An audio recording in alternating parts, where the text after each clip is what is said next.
Right, we're going to question 3 now. So this question about elements of compounds group 14 of the periodic table. Then said there are 4 oxides, PbO, PbO2 of lead. Okay, there's the other 2 there. Student carries out an experiment to identify an unknown lead oxide, which is one of the 4 oxides of lead above. Okay. The student plans to reduce the non-lead oxide to lead by heating up the lead oxide in a stream in the methane gas. The apparatus shown below. So weigh the empty dish. So this is a method. Add the lead oxide to dish and reweigh.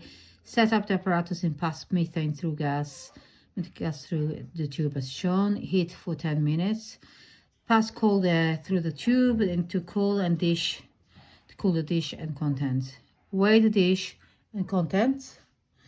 Write the equation for reduction of that. So the equation for reduction of that is going to be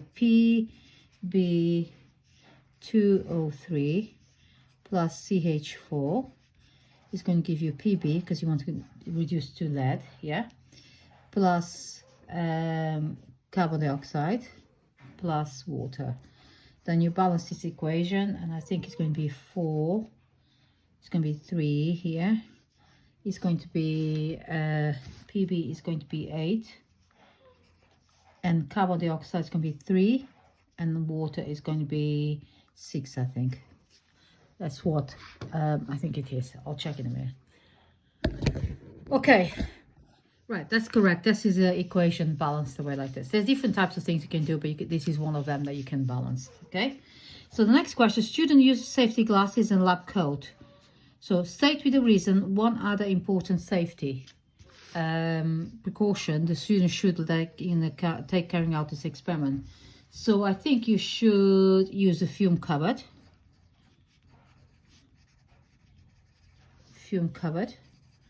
And a fume cupboard because your compounds. So put because the compounds may be toxic.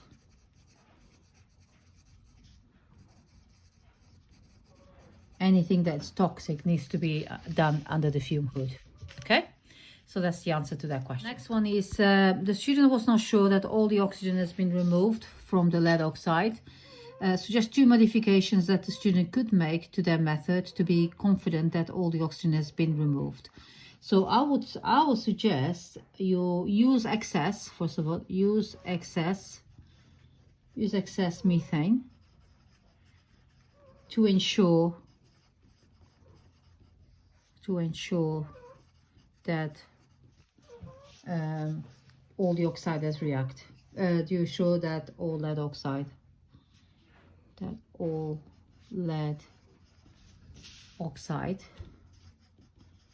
has reacted?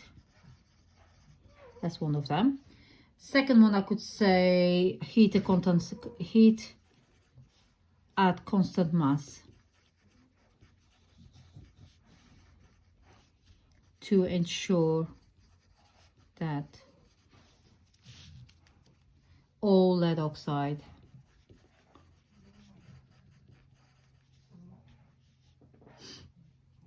has reacted.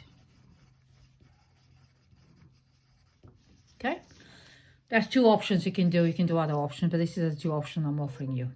The others you can see the mark scheme. This question is about question number 4. It says the student makes suitable modifications to the method and repeats the experiment of obtaining accurate results shown below. Okay, so you got this table of results, and then you calculate the empirical formula of lead oxide. First of all, you got 11.818 mass of dish lead oxide. So you'll be mass of lead oxide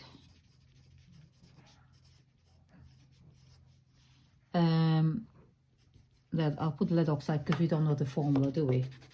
Which one it is. So I just put lead oxide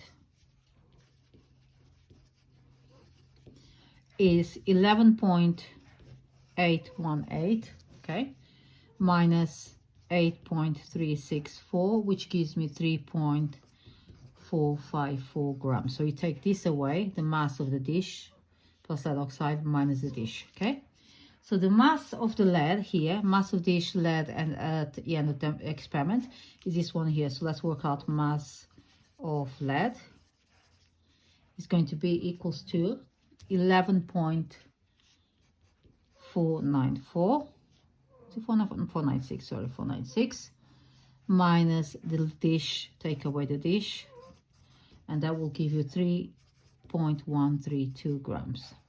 Okay, so we got both of them. Now we know we need to do empirical formula. So you got PB and then you got oxygen.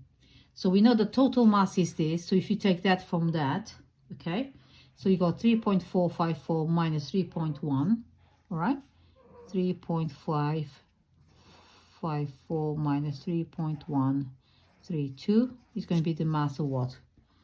Oxygen, isn't it? It should be given you mass. So mass of lead we got it here already, which is this one here. Mass of 3.132, and then the mass of oxygen is going to be 0.322. I already did that calculation myself. Okay. So then you divide by the MR, which is 207 here, 0.2, and that's 16 MR of oxygen. So that should give you 0.0151, and that should give you 0.020125.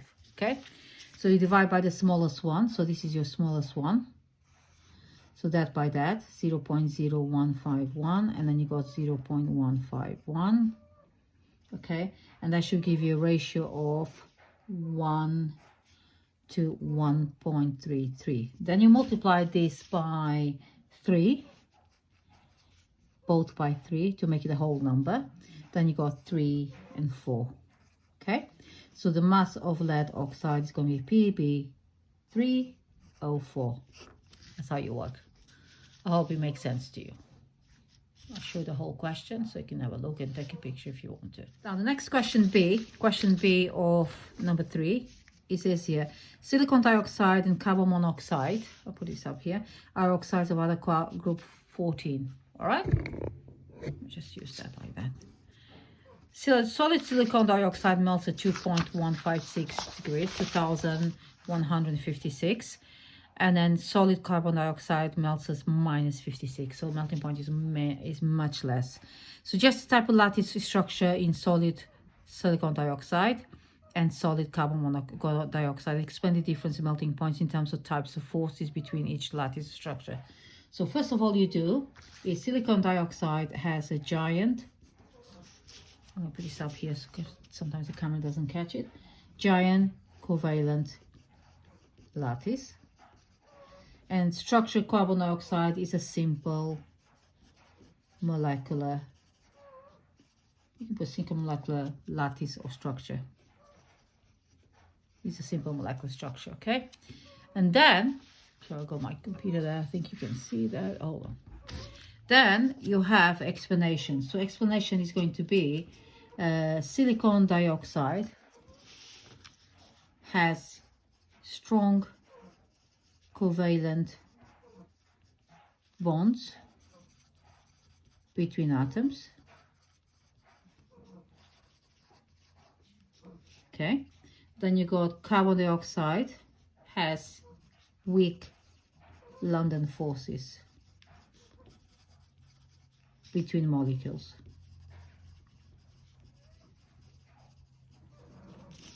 So you say covalent bonds in SiO2 are stronger than London forces in CO2, so therefore more energy is needed to break the strong covalent bonds.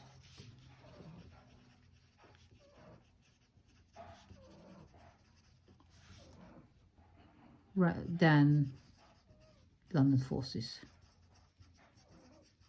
Okay, so that's how you answer this question here. You can do a shorter version if you like. It's up to you, as long as you mention everything.